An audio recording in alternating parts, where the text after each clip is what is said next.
Cybersecurity of grave concern during pandemic.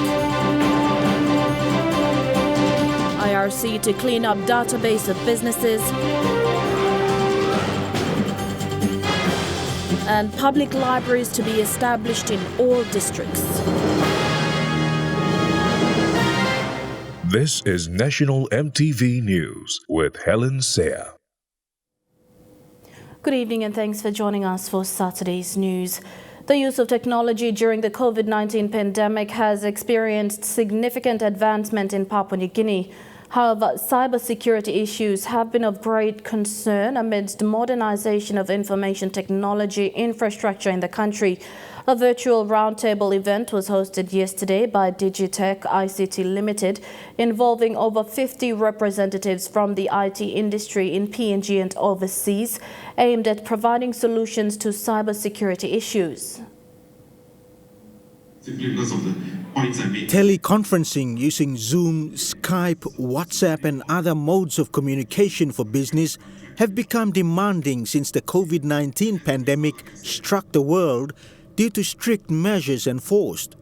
And even when restrictions have eventually been relaxed in some countries like Papua New Guinea, technology resources for communication remain vital. Whilst the COVID-19 pandemic is said to have affected lives and livelihoods in Papua New Guinea over recent months, it has also enabled advancement in technology. And with existing cybercrime issues, technology companies in the country have come up with new products to provide solutions. You understand that why we are doing this presentation at this stage. We want to make sure all our corporate customers and then the government organizations, they are safe and secure from the COVID thing, because there's a significant rise in terms of attacks, which we are noticing because we also host some of the servers. We have noticed that there's almost like 1,000 times increase in the attacks in the recent COVID times. So we want to make sure that all our corporate customer, government organizations, they are fully aware of the best practices and they have the technology and solution to protect their sensitive and critical data.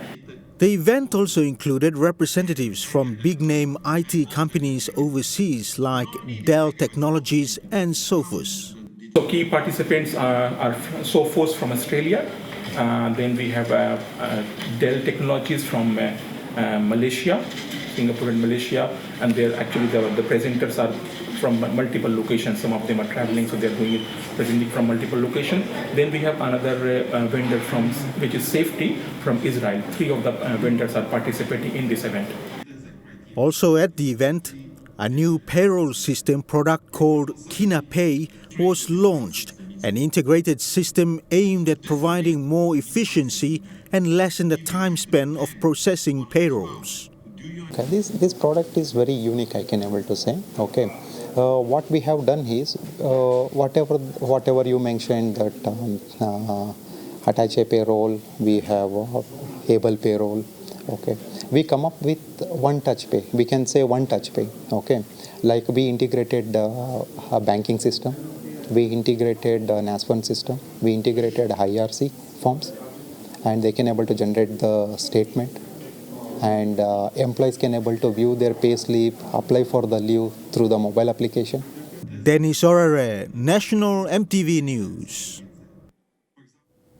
The Internal Revenue Commission plans to clean up its database of businesses to identify businesses with tax identification numbers that are not paying tax or not complying with the country's tax laws.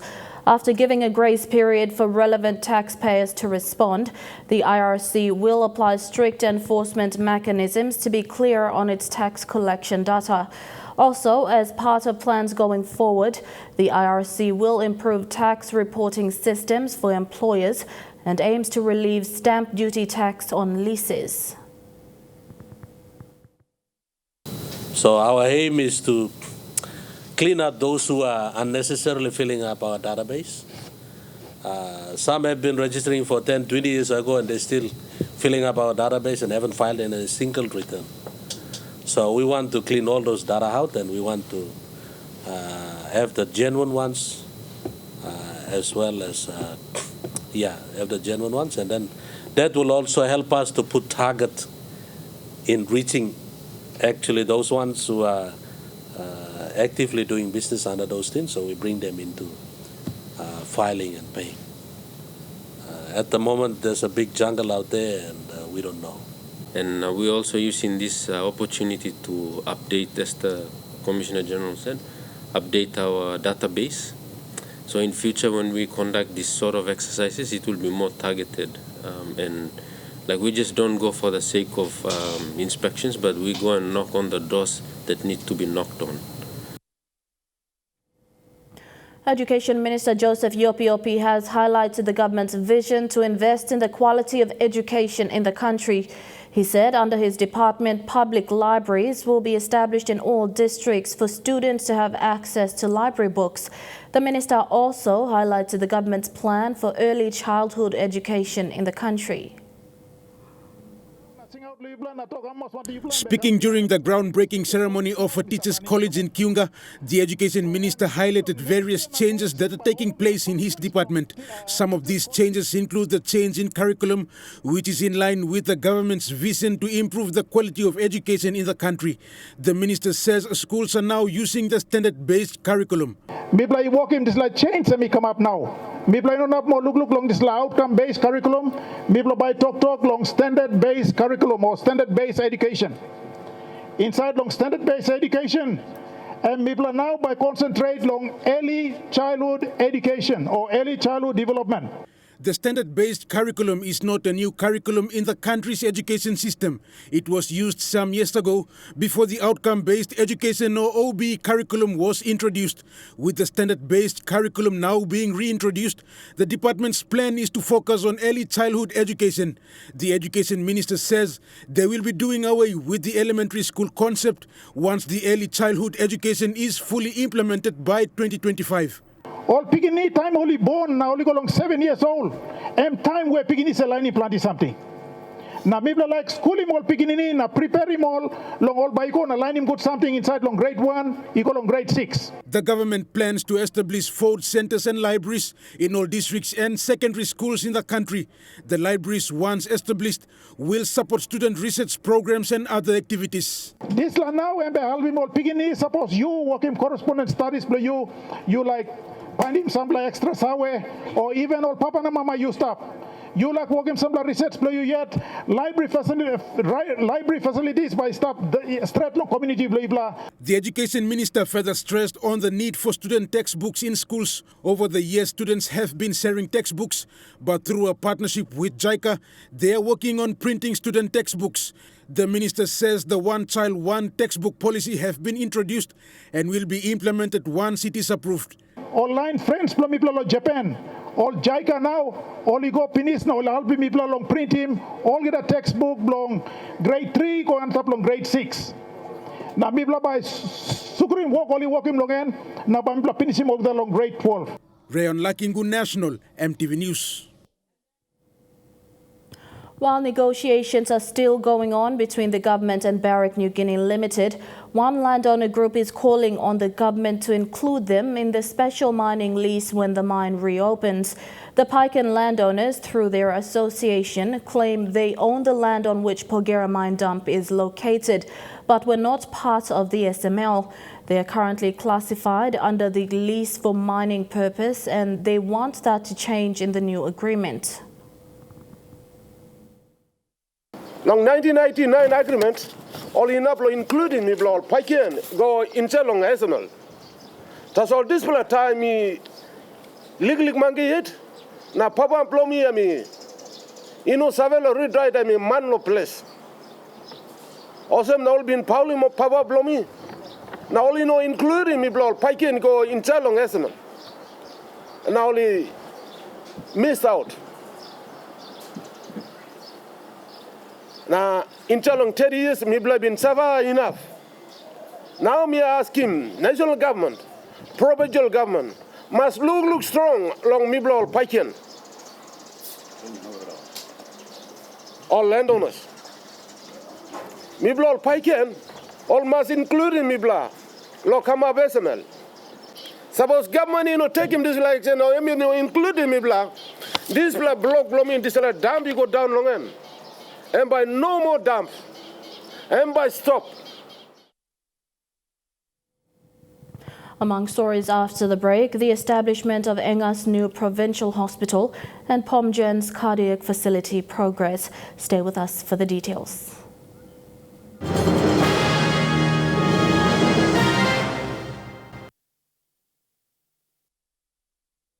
Welcome back. Enga Province will now see the establishment of its new provincial hospital, which will help improve health services in the province. The proposed 300-bed hospital, which will be built at a cost of $160 million, is now under construction. New Zealand Ambassador Philip Taula and Enga Governor Sir Peter Ipatas were taken on a tour of the facility recently to see the progress of the project. In his recent visit to Enga Province, the New Zealand High Commissioner Philip Taula visited the project site of the new Enga Provincial Hospital. This is a new hospital built at the new site to cater for the province's health challenges. The new provincial hospital facility will provide some vital services needed in the country. Some of these services will include medical services for infectious disease, surgical services, pediatric clinic, adult clinic and intensive care unit, among others. Medical buildings of this facility will cover a total land mass of 20,500 square meters, including staff housing facilities, which takes up over 10,000 square meters. The idea to develop this project began over 10 years ago with the initial survey and planning. It was jointly funded by the Chinese government through the Chinese Export-Import Bank and counter-funding from the PNG government. According to the project manager, it was supposed to be a 300-bed facility. However, due to funding challenges, it was reduced to 150 beds. The 3-year project, which started in 2018, is expected to be completed next year. Rayon Lakingu, National, EMTV News. Heart diseases are among the top 10 illnesses affecting Papua New Guineans. CEO of Port Moresby General Hospital, Dr. Paki Molumi, explained this when receiving ventilators from Kumul Petroleum Holdings earlier this week. KPH in August had committed 50 million kina to strengthen the services of the cardiac unit at Port Moresby General Hospital. A tour of the facility was given to witness its progress. Heart diseases have become common and are one of the leading causes of death in the country, targeting much of PNG's middle-class population. CEO of Port Moresby General Hospital, Dr. Paki Molumi, stated this during the handover of ventilators and breathing circuits from Kumul Petroleum Holdings earlier in the week. Previously, we used to treat TB, malaria, but now it is among the 10 leading cause of death, 10 leading cause of admission in our hospital. Since the start of COVID-19, donations of equipment to PMGH by KPHL have beefed up the intensive care capacity to 15 ICU beds. In August, KPHL signed a memorandum of agreement with the Ministry of Health and Port Moresby General Hospital to fund the establishment of a national heart centre at PMGH. This joint agreement will see KPH provide funding of 50 million kina to PMGH spanning for 5 years, meaning the hospital will receive 10 million kina each year from KPH for 5 years. These funds will help build up the cardiac unit. All of our population are going to Singapore, to Philippines, going to Australia to seek medical treatment. Once we have this facility running, which we hope to have the cath lab open by November this year, mid-November this year, through this funding. We're going to stop these people going to Singapore or to Philippines so that we keep the money within the country so that we can grow our economy. Our long-term plan is to allow people from outside to come seek treatment here so that we do medical tourism. Included in the scope of works is the building of human resource capacity with the recruitment of a cardiologist, cardiac surgeon, cardiac anesthetist, training and research. So the first phase of this partnership is to build capacity. We are aligning with the School of Medicine and Health Science so that we train manpower in cardiac so that we move to the next stage. The second stage will be to open up this kind of facility, especially with the angiogram cath lab facility for diagnostic in the major centers of PNG, in the major referral hospitals, so that they can refer these patients into Port Moresby General Hospital to do interventional cardiology, like putting in stent, or we go into bypass surgery. So that will happen in the second phase, but we've got to build capacity first. The establishment of the National Heart Centre and its services is estimated to cost 120 million kina for PMGH to fully establish. In our long-term plan, we want to have a bigger heart center for this country. And hopefully, after this phase we progress, we may have a big building and big center, a standalone heart facility or National Heart Institute for Papua New Guinea. While acknowledging KPHL's support in ensuring long-term benefits for the health sector, hospital CEO Dr. Paki Molumi said the numerous donations in terms of equipment and funding will go a long way in saving lives of the people. Police Minister Brian Kramer says the Bumbu police houses left vacant and incomplete since 2013 will soon be used. He has requested for PNG Power to have electricity reconnected. Investigations into the spending of the project funds are still outstanding. That's on my desk and also the Commissioner. So we're going now into looking into those areas in terms of misuse of assets or projects concerning the police force. There's many cases I understand over the years have been stolen money on poor crop water contracts. And so I think I contacted New Guinea Electrical and PNG Power to have the power connected. So the first thing is get those houses operational, get people in them, and then obviously investigations will run and those will be held accountable. But again, all of that is subject to police investigation. So we're trying to build police investigations capability so they can prosecute those cases. Despite PNG's harsh economic realities of funding to government enforcement authorities, one vital authority continues to face insurmountable challenges that hinder their performances out at sea. And the National Maritime Safety Authority office in Alotau has had its fair share of challenges for some time now. Among the list of NMSA Alotau teething issues is the need for more manpower in their provincial office. With the National Maritime Safety Authority's utmost aim in improving safety at sea for maritime provinces, enforcement challenges continues to build up as certified and skilled manpower becomes scarce. This among a handful of other challenges raised and highlighted during a press tour facilitated by the Embassy of Japan in Alotau earlier in the week. According to officer in charge of the NMSA branch office in Alotau, there are only a handful of staff on ground, but not enough to uphold the enforcement and safety for small crafts as well as passengers. This, he says, has been a major hurdle. And Alotau also is very big maritime province. Some of them, they can come and get up somewhere there, overloading. That's a big problem we got, especially the period coming up now, Christmas. Most people are trying to go home, so they'll be moving on the cargoes and people there. That's why I think at the moment we're trying to come up with something. With small craft, our small craft using Mosby, they come up with the idea to send some officers out during the festive season so they can monitor. While the challenge is as such, much of the authority's recruitment depend greatly on skills and expertise. More or less potential candidates with years of experience in the shipping industry. This was emphasized by the acting manager for Maritime Awareness. Additionally stating that policing the NMSA Small Craft Act requires a skilled level of expertise which comes with years of experience, something that graduates who come from universities and colleges still do not have. They need to have some exposure to the maritime industry. For example, John here has worked with a shipping company for a very long time, so he's got some knowledge of how the ship operates.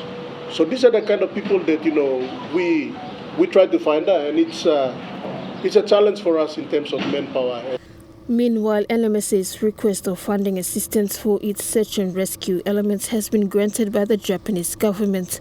3 20-foot vessels with additional telecommunications equipment at a cost of 32 million kina to improve maritime safety in PNG waters. Of the 3, 1 will be based in Alotau and the other 2 in Wedang and Rabaul. A timely assistance as Million Bay continues to face challenges towards passenger safety and the surging number of sea piracy that continues to grow in the region. Annette Cora, National EMTV News. You're watching National EMTV News, stories making headlines overseas. When we come back, don't go away.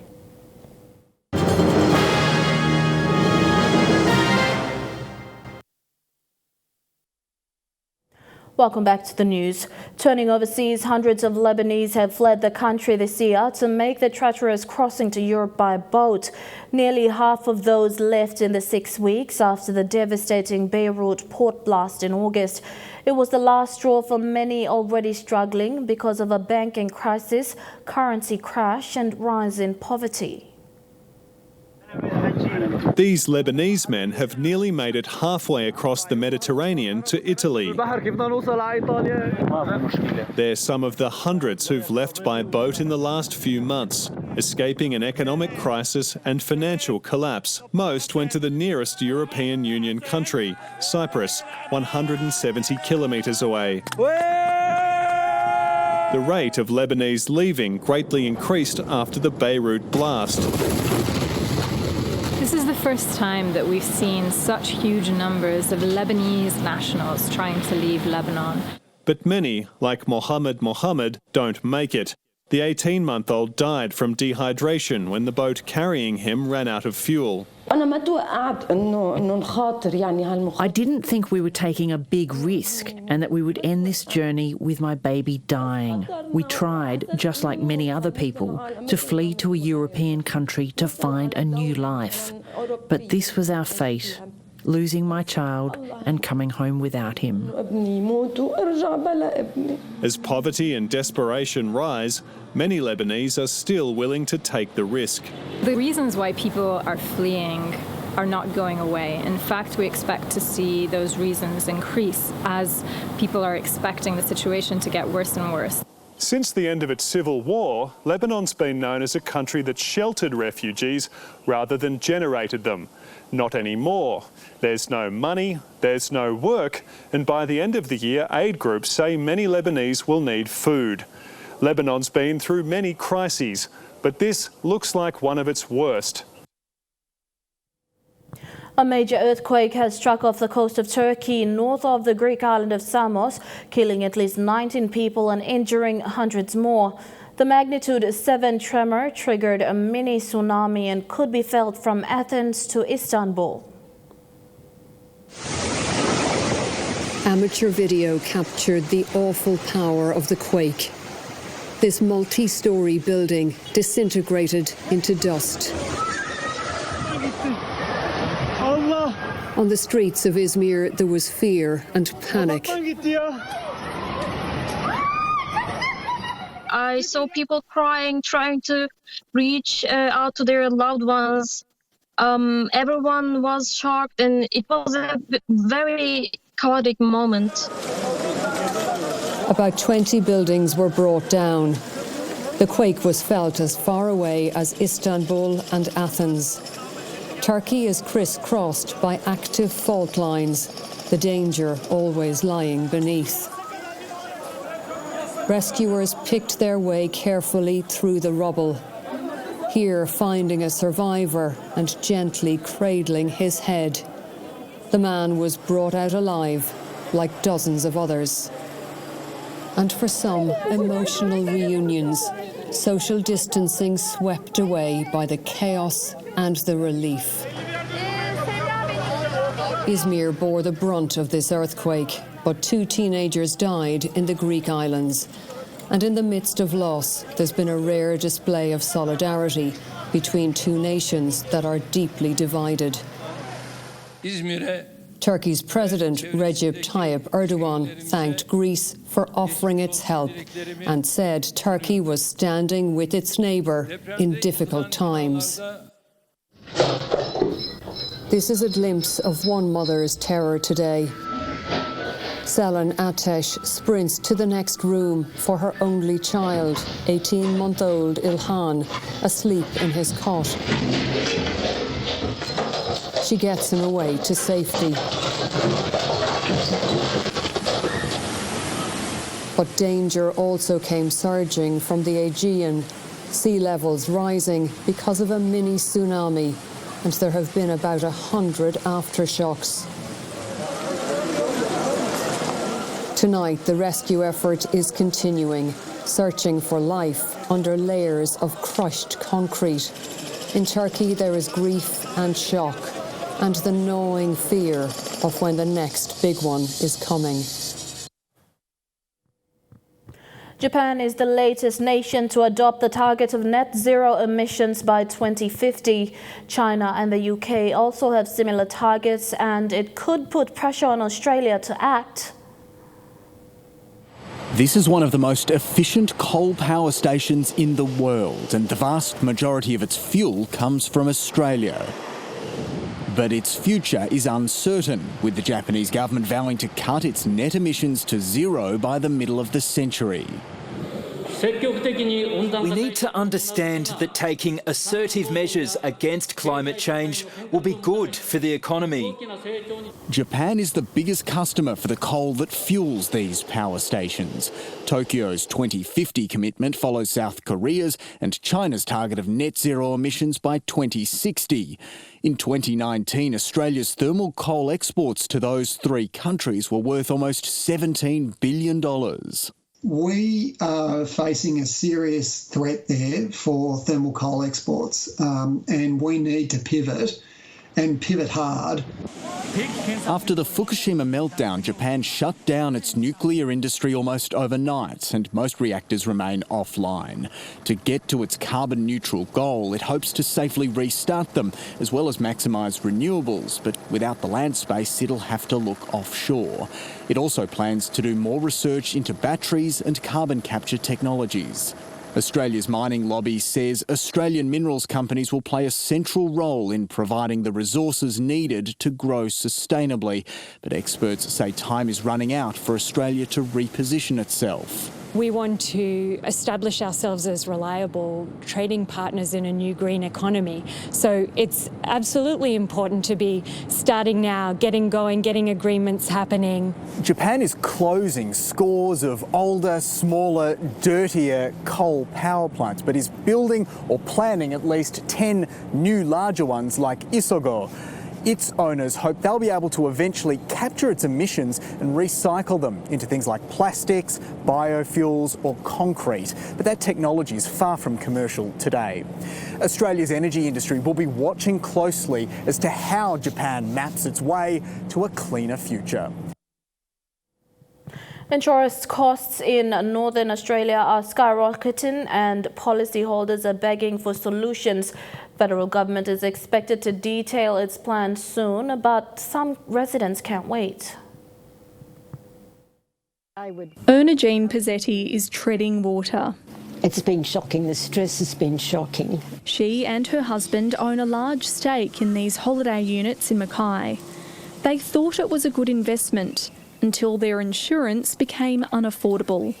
This year's quote is $174,000, triple last year's bill. It made me sick when I saw it. It made me sick. I thought, how can we possibly afford this? The couple's insurer has pulled out of Northern Australia and they've struggled to find another. They're not alone. The body corporate of this Townsville complex is expecting a 70% rise in insurance for the next year. This makes our insurance ridiculous. It makes it nonsensical. The Australian Competition and Consumer Commission is wrapping up its 3-year investigation into the availability and affordability of insurance across Northern Australia. It's found the region's risk of natural disasters and subdued competition contributes to higher premiums compared with other parts of the country. Can't keep going up.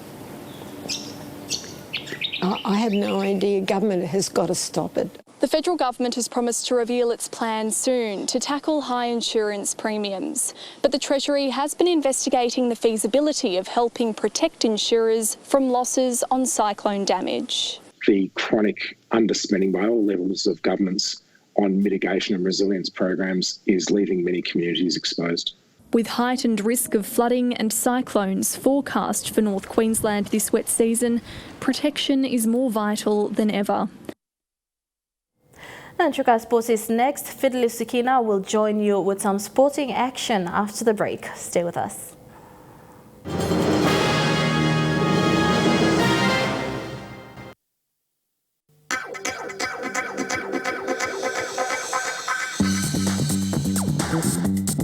Chuka Sports.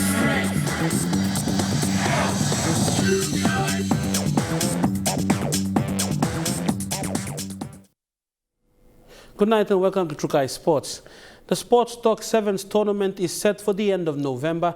The Sevens tournament is in its third year running, sponsored by Quantum Media under their Sports Talk magazine. The Rugby Union Sevens tournament is expecting teams from outside provinces as well as those in the city and will be 2 days starting from the 28th of November. November 28 and 29, and we have about 24 teams already registered. Yeah, the good thing is they've already registered a week before the closing date. From the 24 teams, we have 12 from outside centres, 12 within Port Moresby, from both Port Moresby Comp, Rugby Comp.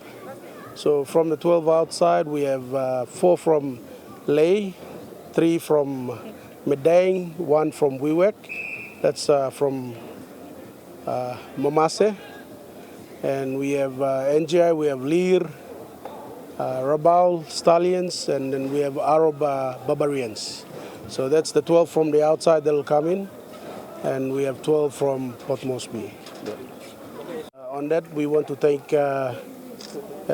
CRU in partnership with them to allow us to continue to have this partnership to have these 7 states. And also in acknowledging PNG RFU's blessing of sanctioning these 7s also. And more to come in Trukai Sports on the other side of this break. Stay with us.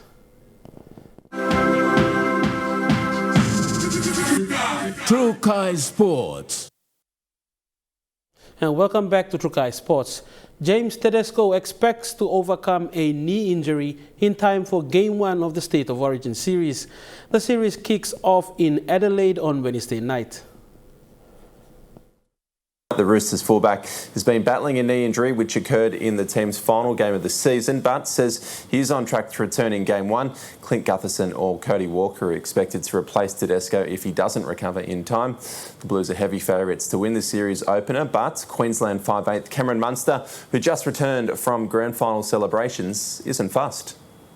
My voice hasn't, but yeah, look, it was a great achievement for us in the club for what we went through this year, staying up in Queensland for 5 months. So it's a massive achievement. But yeah, like I said, had our parties and the celebrations now, and yeah, just going to get ready for Queensland on Wednesday and hopefully play well. You can talk about it all you want, but yeah, they could be more comfortable if they want to. But we got a lot of young faces, like I said, and they're very hungry. And when you have that mentality with young players, they're willing to learn and eager to learn. So when you have players like that in your camp, it's just going to bring out the best of everyone in our team, and I wouldn't be crying about 3-0 this yet. The All Blacks are in uncharted territory heading into tomorrow's Bledisloe Cup test in Sydney. They've held the trophy since 2003, but during the tenure, they have never been in the position of needing to win on Aussie soil to retain it. The Wallabies preparing to protect home turf and stay alive in this year's Bledisloe Cup competition. Absolutely. Yeah, great opportunity for us. Australia facing a must-win match tomorrow night to have any chance to lift the Bledisloe Cup for the first time since 2002. Play the rugby that we've been developing over the last couple of weeks, and we've seen 3 out of 4 really good halves of it. Got to bring 2 tomorrow. For the All Blacks, a victory would see them raise the cup in Australia for the first time in over a decade. When it comes to the Bledisloe and sort of the crunch games, they've been on New Zealand soil. So, yeah, it's the shoe sort of on the other foot here. But the All Blacks have struggled across the ditch in recent time, something they'll need to get over to put the competition to bed this weekend. Our record in Australia probably isn't as good as what it is in New Zealand, so there's no hiding from that. But Hooper isn't interested in what has happened, instead worrying about tomorrow. I'm not focused about history, I'm focused about tomorrow, mate. And we got a really good opportunity at Sydney with a really good, exciting young team. We've tried to improve from 1 to 2, which I think we did, and again, we'll be looking to improve from 2 to 3. The All Blacks hoping more improvement will see them put away the Bledisloe Cup for another year. And that story ends Trukai Sports. Helen will be back with a weather report for the next 24 hours. Bye for now.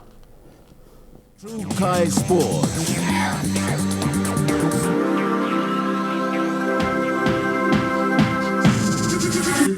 Trukai Sports.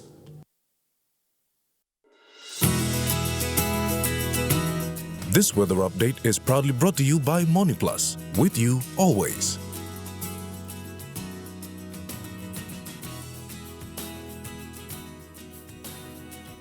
A look at the weather forecast for tonight and tomorrow. Rain drizzles tonight, then fine partly cloudy weather tomorrow in Port Moresby. Fine although partly cloudy tonight with morning drizzles in Daru. Rain showers and drizzles tonight, then a fine cloudy morning in Kerma. A few thundery showers tonight with a cloudy morning tomorrow in Alotau. And rain showers and thunder tonight with a fine partly cloudy morning in Popondetta. In the Mamasa region, rain drizzles tonight with a fine cloudy morning in Lee. Thundery rain showers tonight, then a fine cloudy morning in Medang. Rain showers with possible thunder tonight, then a fine cloudy morning tomorrow in Wewak and Vanimo. In the New Guinea Islands region, rain showers easing tonight with a cloudy morning in Lorengau. Few showers tonight and then a fine partly cloudy morning in Kavieng.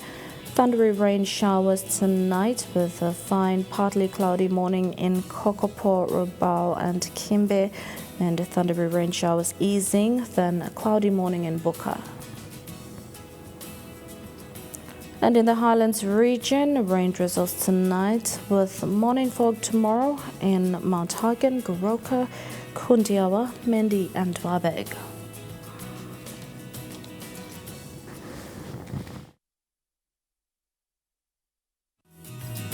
The weather update was proudly brought to you by MoneyPlus, with you always.